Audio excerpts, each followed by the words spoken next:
Hello and welcome to Season 11, Episode 30 of the Otafest podcast. It's me, I'm Nancy, and I'm here with Angelo. Hello, I'm not Jay. And neither am I, as it so happens. I haven't seen Jay in 84 years. I do not know what Jay looks like anymore. Oh my. But you know what? We got some news and announcements. Did you know that Cosplay A is taking place in Otafest 26, eh?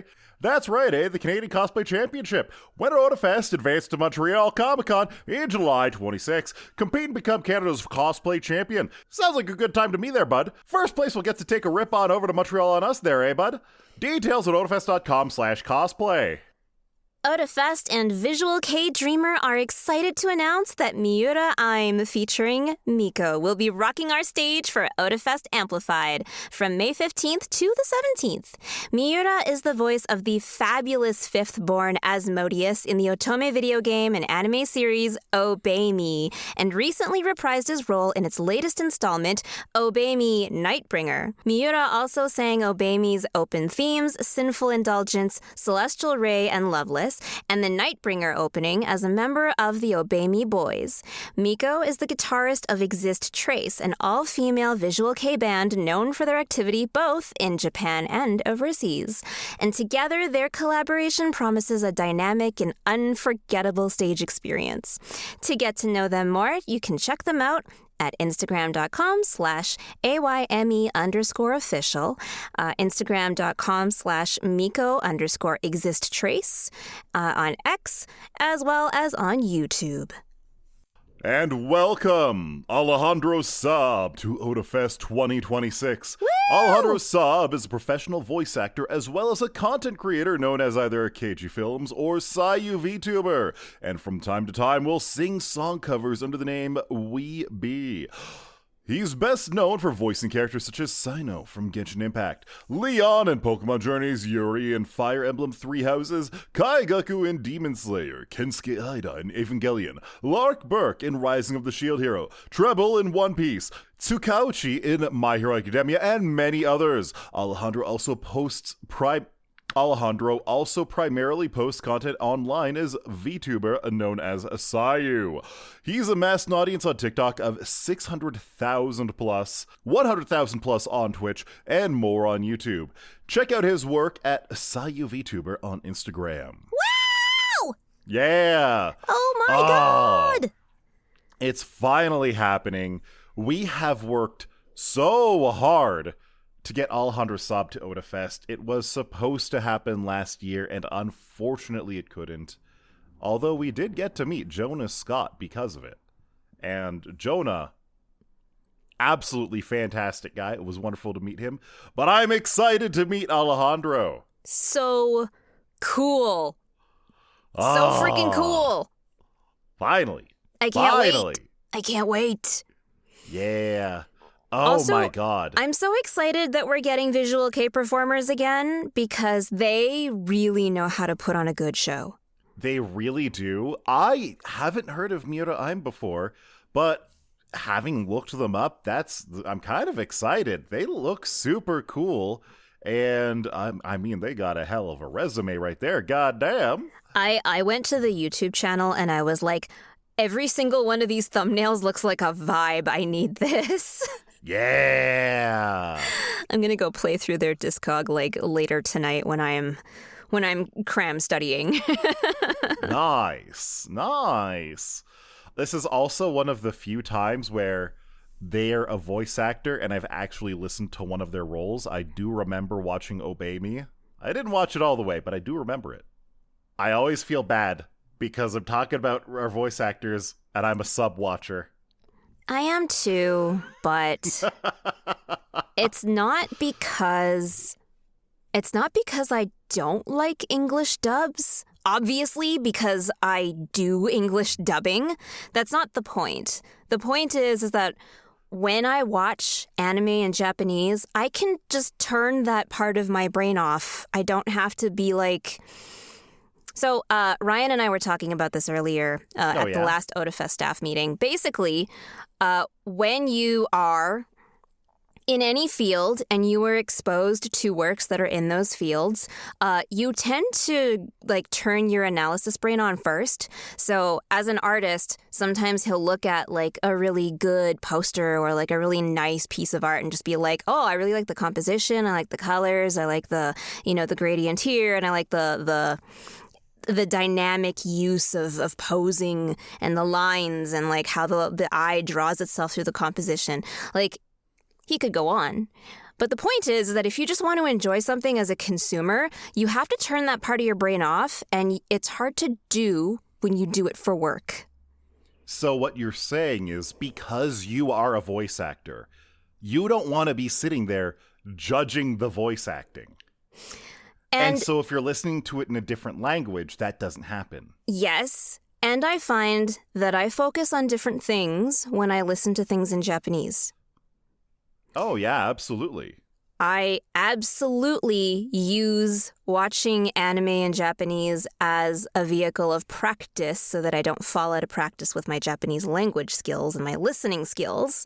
Oh. But when I'm listening to or watching an animated movie, for example, I listen to it and I'm just like, wow, that performance for that line was really good. Those are some really good nuances that they chose on that. I like the choice they made there.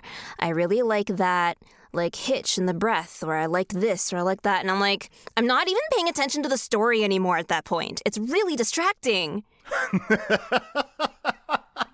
So I can't watch anime in English and just enjoy it for the sake of media consumption. Oh my God. This is like you or I watching hackers in movies. Oh my, yes. Yes. Yeah. Look, that's exactly we'll what just share a keyboard and we can write a Tumblr post about how bad it is.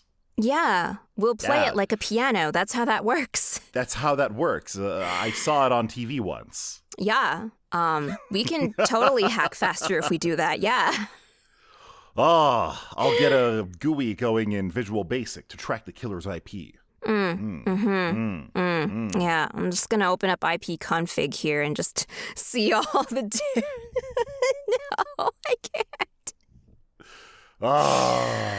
I feel like Tim Apple himself was also getting burnt out by all of the tech media, and that's why he's saying goodbye to the CEO position.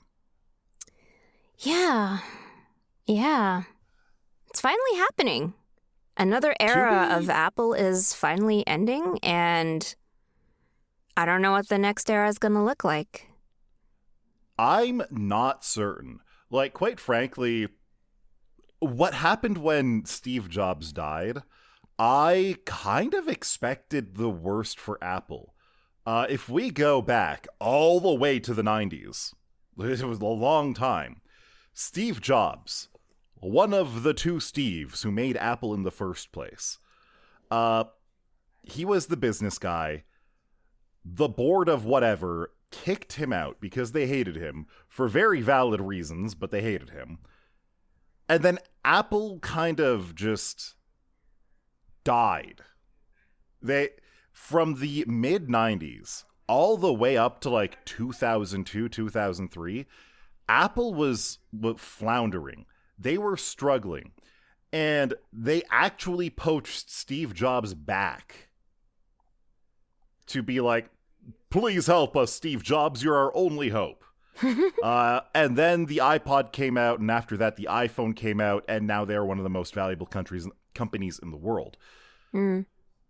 Unfortunately, Steve Jobs later died, and Tim Cook was appointed the CEO of Apple. He's kind of a bean counter. He's kind of an accountant. He's a very shrewd businessman, as we found out, but he was nothing of the charismatic leader that Steve Jobs was. So a lot of people weren't hyped or enthused about his leadership of the company, but quite frankly, Apple has been doing just as good, if not better. It's gonna be interesting at whatever next Apple announcement there is where I don't get to see him talk in his classic cadence and voice and do the exact same public speaking, like the exact two same public speaking gestures that he knows. And, you know, he's been featured a lot less in those videos in recent years, I feel, because I think they used to have him do more of the talking, but now they like to, you know, spotlight other senior developers and like senior leaders in the company and have them come talk about the thing they helped build. So that's really cool, but it is going to be a little weird for the next Apple announcement to not have him standing in a field and talking about how inspiring Apple is. Yeah. And to my understanding, John Turnus is going to be the new CEO. He is currently the Senior Vice President of Hardware Engineering, which, quite frankly, that sounds kind of interesting that we're going to get a hardware engineer as the CEO. At the same time, he's the Senior Vice President of Hardware Engineering. Who knows how much hardware engineering he does personally. But, you know, my boy Tim Apple picked him out personally, so I think that your boy John Turnus is going to be reasonable enough. I'm interested to see what happens, right? You and I have had some pretty interesting talks over the years on podcast about things we like and really don't like about the Apple ecosystem. We've talked a lot about what their business strategy is like, and it'll just be interesting to see how this changes things, if at all.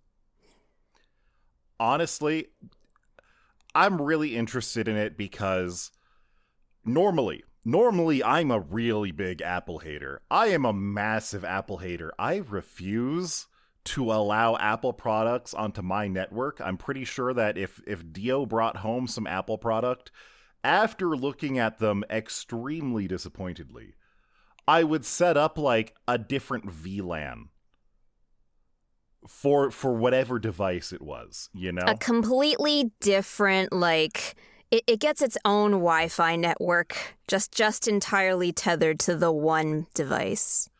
Don't contaminate my internet of tubes with your fruit box. But having that said, like, the MacBook Neo has gone insane. Yeah.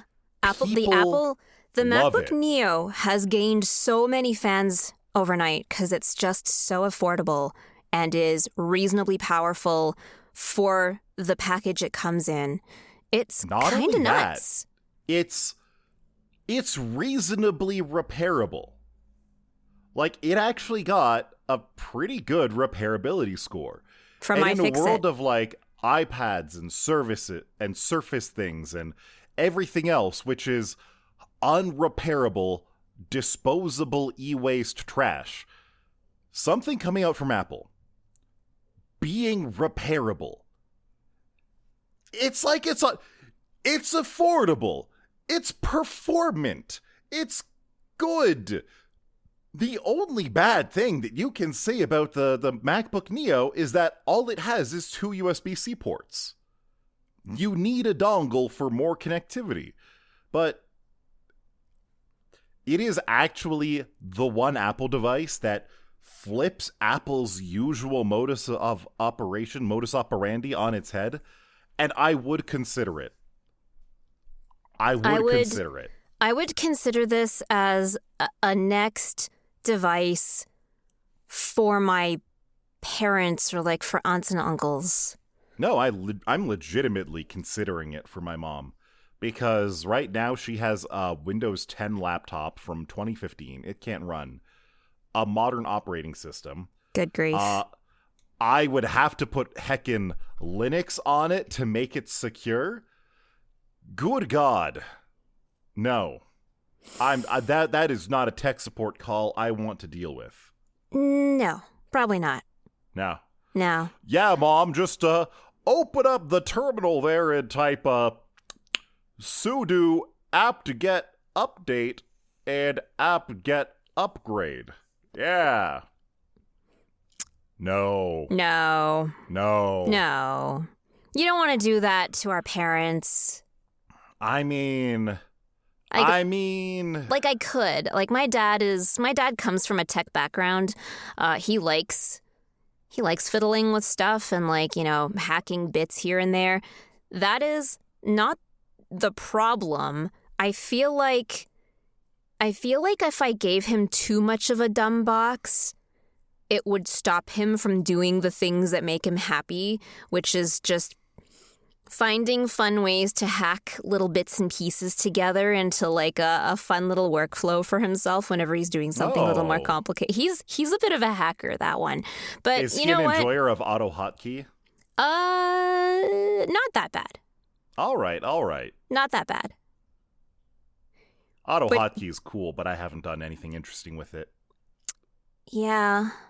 I mean, he's done some pretty, like, weird things over the years with, like, file management systems and, like, automated backups, but I want to just give him something that works, right? If I just want to give him something and it's going to work and he doesn't have to fight with it because he needs to install printer drivers for the 50th time, that would be nice. Yeah. Jesus. God damn. Ugh. But you know what?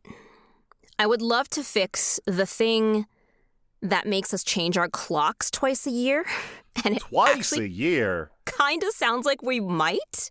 That's 2 times too many. That is 2 times too many. I think the only thing I will miss is in fall when you get an extra hour of sleep. But if I never had to lose that hour of sleep, then fine. I won't care. Because my body is absolutely stupid and will wake me up the hour early anyway. Same. I never get the extra hour. So, literally today, as of day of recording, the Alberta premier, Danielle Smith, came out and said, heck this time clock changing shenanigans. We're going to be on Mountain Daylight Time going forward. And by the way, we're going to call it Alberta time. Ugh.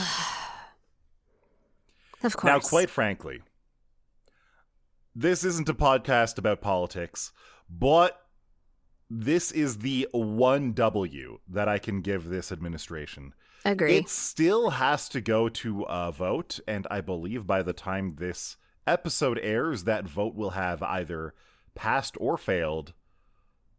But I mean, everybody expects it to pass. I certainly do. Because the last time this got put to referendum, it was botched so badly. It was so bad.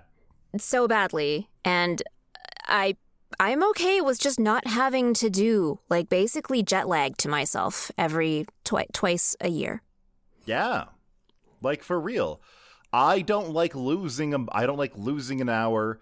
I don't mind gaining an hour, but it's kind of annoying still to have to change. Legitimately. Mm-hmm. The clock in Dio's car, we just left it for the last half year, and now it's accurate again. Yeah. And now we won't have to change it again. Yeah. Isn't that... I would have to change the clock on my stove again, or my microwave. That is actually kind of nice. I didn't think about that. But you know what you just reminded me? My car, I've never had to set the time in this car. I think because it gets the time zone from my phone. Oh, really? I think so. Is that a thing that like Android Auto or Apple Auto will do? Mm-hmm. What is it called? CarPlay, I think? Yes, Apple CarPlay, I think. Will it grab like internet through your phone, or does it just update itself based on... That's interesting. I never even thought about that. I think it just asks my phone for the time. Like, Because, I don't think it goes through like an internet time. Like, it doesn't go to the time server like it does in Windows or anything. Or like Linux. Like, Linux actually lets you set a time server that it syncs its clock with periodically. I don't think it does that. I think it literally just asks my phone, what time is it? That is honestly kind of intelligent. Like, I know a lot of modern cars have Wi-Fi built in for, like, firmware updates and for managing the subscription-based heated seats and such. Ugh, don't even get me started. Good God. I will never own a new car. No way. But like for those types of cars, it makes sense that they would be able to connect to Wi-Fi and connect to a time server to update their things. But I'm still very used to old cars where you have to manually set the clock. Oh, absolutely. Absolutely. Yeah. But I think because my phone, like I don't even plug my phone into my car. I just, it connects to my car's Bluetooth for A, playing music, obviously, but B, so I can talk to my parents on the phone when I'm in the car and I'm driving. I can still talk to them. Oftentimes when I'm going to my parents for dinner, I will call them to tell them I'm on my way, and that is just a thing I can do without having to actually physically dial them on my phone. So that is the reason why the Bluetooth is there. But I think over Bluetooth, when it connects with your phone after you start your car, I think it just asks my phone for the time that it has. It doesn't have to go through the internet.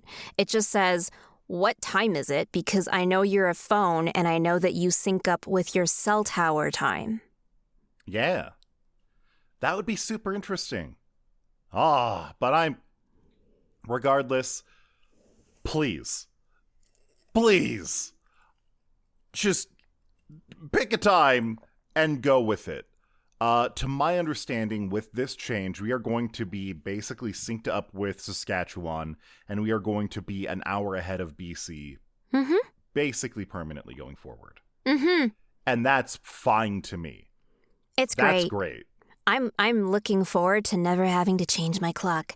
However, because my job requires me to work with a lot of studios in LA and in like Pacific time and in Central time and very often in GMT and GMT +1 time, I still think about time as like UTC plus or minus hours. Oh no, that's the best way to do it.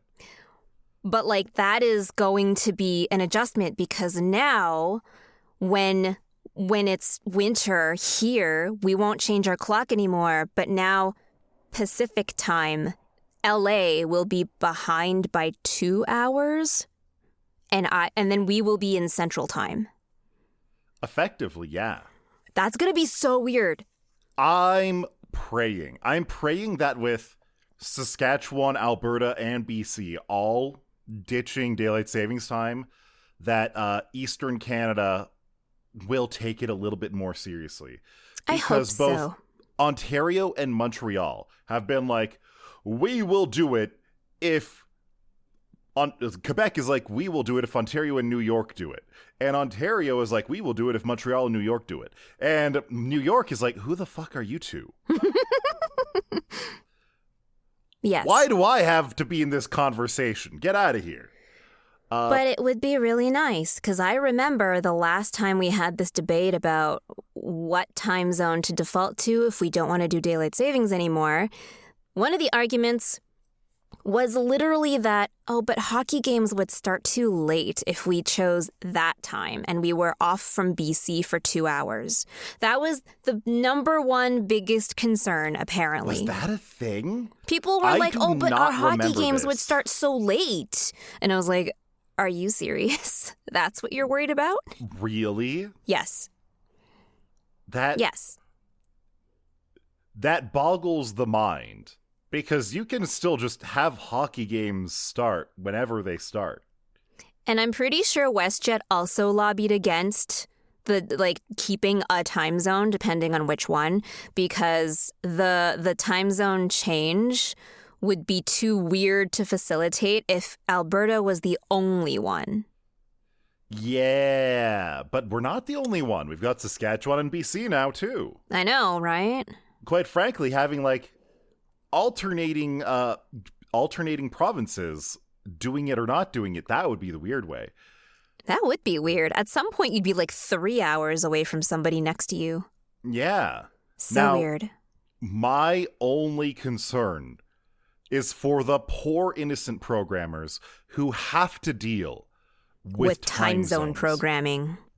Yeah. As someone who had to introduce time zones to an application that was built in Alberta time and only understood Alberta time, No. I did that. I had to be like, no, application, there's such a thing as time zones. Just because it's 8 o'clock here does not mean it is 8 o'clock in Ontario. No. Oh, no. So I had to do that once upon a time. It was one of my proudest, intermediate, early senior developer year things where I just had to introduce time zones all across one entire application. I was so proud. What did you end up doing? Did you convert it to UTC on the server side and then do something on the client side to figure that out to the local time zone? So because updating other timestamps retroactively is not something you want to do historically across all of the data you've ever collected across all of time. This was an application that had been around for 15 years by this point, so I had a lot of data. Boy. I wasn't going to go and update it, so what I did was I introduced the concept of a home time zone or a server time zone, and then after that, all application logic still had to understand that this is still a UTC plus or minus whatever hours. Okay, I think I get what you mean. I think I understand what you mean. And that can work. You did it, and it works. It worked. It worked, and I found a really good time zone mapping library that can basically do the conversion for you if you give it a date. Yeah, because time zones. Ooh, time zones. Ooh. Yeah. It's so time zones, for anyone who's listening who is not tech oriented, time zones are a really complicated issue because it's not always geographical. And sometimes you get really weird time zones that are like half hours. Newfoundland is a half-hour time zone. Yes. Why? Why wouldn't they just be the same as Nova Scotia? Why do they have to be half an hour? Because they decided so. China is all one time zone, if I remember correctly. Despite being a relatively wide east-west country, they are one time zone. They're one time zone because they decided time zones are stupid and they don't want to deal with that. You have countries that are above and below, like north and south of China, that do deal with time zones. Correct. And then China is just like, why would we deal with this? I believe that India or something in that area has 15-minute time zones. Damn. 15-minute time zones are a thing, and that's insane. Anyway, so time zones themselves are really complicated because they depend on countries, not on coordinates, and it's complicated because time zones are something you can change. So now if you think about it, the time zones starting whatever date in April when we make up our minds that this is going to be fixed from now on, all time zone references across the internet and anything else have to understand that from April, whatever dates going forward, we don't change our time, but that we're still, ahead of Pacific time by an hour, and we're still behind Central by an hour. Yeah. But we don't do daylight savings, so there's logical changes that have to cascade down from here. Oh, and that's going to be so weird because Northwest Territories, directly to the north of us, will still have to do their daylight savings. And then, of course, all of the states below us, all the will states to the still south do of us, their daylight savings. So now we are weird. We're like a strange little pocket of provinces that don't, but everyone else still does. And therefore, if you were converting from Northwest Territories down south to us, well, now we're off by 2 hours. Yeah. Oh, boy. Or something. So, fun things like that. And interestingly enough, much like banking, I think time zones do fluctuate over time. So updating a time zone definition may not be difficult, but socializing that change might be strange. Yeah. Yeah. It is. It's so easy to say, just stop changing the clocks, forehead. But all of the issues that compound on top of that are they seem so silly and small, and there's going to be confusion around it. And that's why everybody else should get on our level and simply stop changing the clocks. Correct. Yeah. I mean, yes, that sounds so logical. So easy. Exactly. We're not So farmers easy. anymore. And the farmers in Saskatchewan never wanted it to begin with. No, and also it's a myth that farmers wanted daylight savings. I feel like it was actually because business owners wanted free light. They wanted to do the work when the sun was shining through the windows. So that you didn't have to use electricity. Yeah, or candles for that matter. That too, but farmers don't care. If it is light out, they are outside working. Exactly. They don't care what time it is, regardless what the clock says. Yeah. Now, I think it's time for tomatoes. Farming some tomatoes. Farming tomatoes. So, remember how last year when I had that sink full of tomatoes and at some point I kept some seeds and I was like, oh, I'm going to be so smart. I'm going to try and replant these again in the spring. And I kept 7. I kept 7 itty bitty seeds. I didn't go hard on this. I just said, I'm gonna grab one of these really, really ripe red ones that we brought in from when it started snowing. And when we were cooking with them, I just scraped some of the seeds out and left them to dry. And so I had 7 little seeds, and I started soaking them a couple weeks ago. I put them in a little takeout container full of dirt. Literally, I didn't even bother buying a nursery pot. I was just I have a takeout container that's clean. I'll just put some dirt in it and see if I can get anything to sprout. Well, I was extraordinarily happy when 2 sprouts came up. Yeah? 2 out of 7. I was like, this is perfect. It's not a small, it's a small amount when you say, oh, it was only 2 out of 7. But I was happy. I was happy I got anything at all. And then right after I told you about it, Sean found 2 more sprouts coming up through the dirt. Oh my God. So my grand total was oh, I made it up to 4. That's past halfway. That's an over 50% success. I'm so proud. I didn't even do anything special. Whisperer. And then the following 3 days saw 2 more sprouts. And then I was just 6 of 7? Okay. 6 out of 7 is really, really good. 6, I'm 7, happy. let's go. I'm going to have sprouts for you and Dio if you want some. Because they grow really well in just pots on the balcony, right? As long as they get lots of sun, they're happy. And lots of water because they're really thirsty. But I was really, really happy. I was going to be happy with 2. Now I have 4 excess of 2.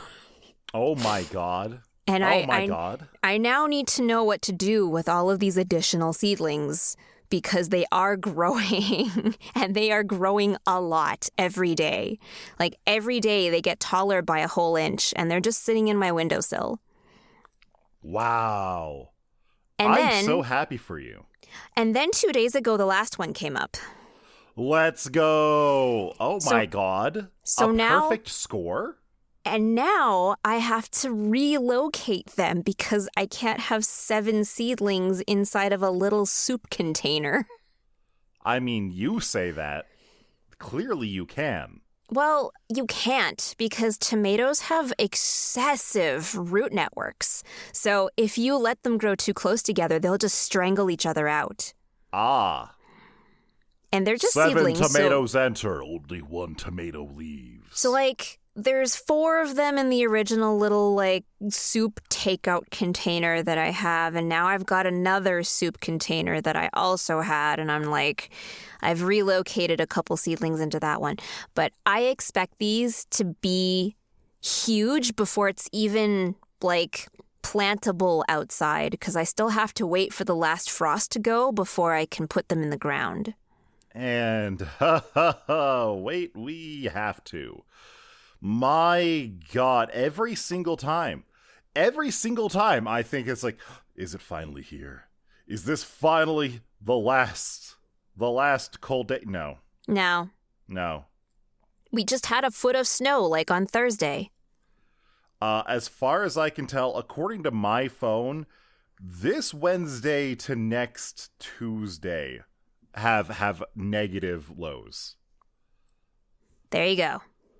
Oh. It was 20 today. It was 20 today, and it's supposed to be like 20 tomorrow. And I biked today, and I'm going to bike tomorrow. That's and wonderful. And then it's going to be freezing. I'm so glad that you got a couple days of actual biking weather. It was so nice. I really do. I really just do enjoy biking to work. Not only is it faster than walking to the train and taking that, biking beside the river, there is something of a mental reset out of it. And also, like, a separation. You get out of the house. You bike by some trees by the river. You pass by the feral and vicious cobra chickens. Yep. They're definitely there, yes. Yeah. And I don't know, I really do enjoy it. And I'm not the only one on my way home from work today. So many people were enjoying the bike paths. There were so many people hanging out like by the Peace Bridge. You really do love to see it. When the weather is good, it's just take advantage of it. It doesn't last long enough for us here in Calgary. The weather is an actual topic here. It really is. Like, I've got friends down in LA, and they're like, what do you mean it's snowing? It's plus 90 over here. Like, and meanwhile, meanwhile, we're like, hey, it's been snowing sideways for 20 hours. Yeah. And we had a legitimate 1.5 feet of snow last week, and then it all melted within 2 days. It's crazy. I actually used the opportunity to take as much of the snow on my lawn as possible, and I dumped them onto my tulips because tulips like snow melt. Oh, do they? They do. Is that a thing? That's a thing. Tulips are one of the first things to come up in the spring here because they really enjoy snow melt. And so the snow melt like preps them, and they're usually the first things to turn green in anyone's lawn here. I didn't know that. That's kind of great. Yeah, I love my tulips. I'm excited. Yeah. I still have a lot of black tulips from the other year, and they make my little goth heart happy. Nice. I'm getting a brand new flower of my own. And it was completely unexpected. Oh. So I have this pot of aloe. The one that I gave you? Yes, actually. A year and a half ago, I separated out the one large aloe from its small little baby aloe that was in the pot. I repotted it into something larger because it needed it. It was falling over in this tiny pot it had. And I was like, okay, here, it's on a windowsill. And I'll water it whenever I remember to, you know? As one does. Dio sends me a picture today. I looked at that aloe 2 days ago and it looked perfectly normal. Dio sends me a picture today. It has this stem coming up the middle of it that's like a foot long. It's got these tiny little sprigs at the end of it. And I'm looking at it being like, what is this alien bullshit coming out of our aloe? and then Dio sends me a screenshot of the Wikipedia article. I didn't know that aloes flowered. This is something I've never seen before. So I just didn't even consider it as a thing. Context. Anyone who's ever received an aloe from me got a mutant aloe because these aloes are prolific and they are very plump. Yes. So one detail I missed, one key detail. The mother aloe, I will call it, the one big aloe that we separated out into a pot, it had so many babies in that pot that it is now just a pot of aloe. It looks like a snake pit of aloe. I'm scratching my head being like, what the fuck do I do with all of this aloe? God damn. Yeah. And that is normal because all of my aloes that came from my mother plant are also taking over their pots with insane numbers of separate plants. And my original mother plant had babies growing through it. Through the pot? What? So, you know how, like, the leaves on the bottom tend to be the biggest and the fattest because they're the oldest? It had babies coming through the leaves. Oh, my God. They were kind of doing an alien. They were bursting through the leaves? Yeah. They were bursting the aloe? Yes. What kind of horror aloe is this? Oh, my God. I don't know, but now it lives in your house. Evidently. And now it's going to propagate. We're getting a flower anyway. I'm kind of excited. Because this is one of two plants that are supposed to be notoriously weird for flowering indoors. Mm-hmm. Apparently, like, indoor aloe just don't normally flower. But unless you're an aloe from me, where we've neglected it and it's thriving. We have one other plant. We have a Hoya that we planted in a mason jar. And it routinely starts flowering. We get multiple bunches of flowers out of it a year. And every now and then we're like, we really should get it out of this mason jar. It deserves a proper flower pot. But goddamn, is it thriving in that mason jar? It's just so happy in there. It would just be rude to remove it. Why would you move it from its comfy place? Exactly. What are we? How could we be such a monster to take that plant away from its beloved jar? You could also plant a monstera next to it and see what happens. I do love monsteras. They look very fun. The problem is that they're bad for pets. Ooh, I didn't know that. Yeah. If you have cats or dogs, you have to make sure to keep them away from your monsteras. Or just simply do not have monsteras in the house. It is the same reason that we would love to have, like, spider lilies. A lot of lilies are bad for pets. Correct. Yes. I know that one to be true. Yeah. But your monster aloe, though, is a weird... Okay, so here's a different story. Okay. The original mother plant that I had was actually a dying plant that my friend gave to me because she had it at her desk at work. And when she was let go, she was like, this plant is dying. I don't know how to take care of it. It's just like a dinky little... It was like a very weak little aloe. It was very small. And she gave it to me and I kept it alive, but it was like struggling. So at some point, I threw it out. I literally took it to the compost pile and I threw it away.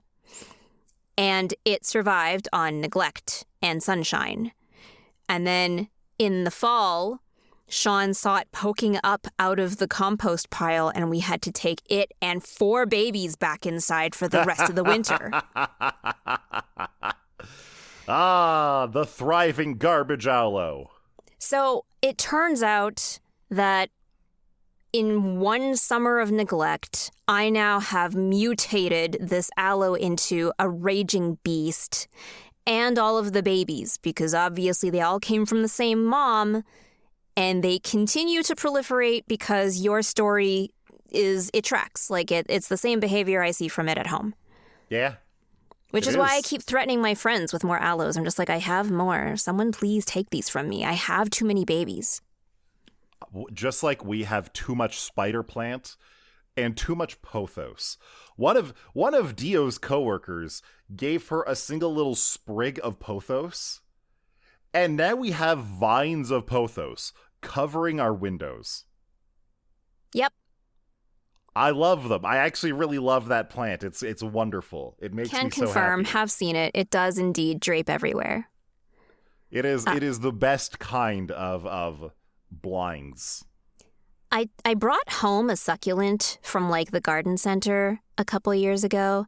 Yeah. And on top of the soil was like a little 2 centimeter leaf that had fallen off of a different plant because it looked totally different from the succulent I had. So I looked at it and I was like, well, you kind of look like you're a succulent. I wonder what happens if I just plant you. So I did, and now it is this giant bush of a thing, and it lives in my window. And you have no idea what it is? I still don't know what it is, but it looks cute, and it's fluffy. I love that for you. And my window just keeps growing a collection of plants, and I'm just like, okay, well, you're all happy here. It's fine. It's fine. You know what isn't fine? That there's an entire week before the next episode of the Otafest podcast? Yeah. Oh, and less than 1 month to Otafest itself. What is it, like minus 24 days or something? Give or take. I'm not doing the math. See you in another 7 days? See you while you do the math. Bye-bye. Take care.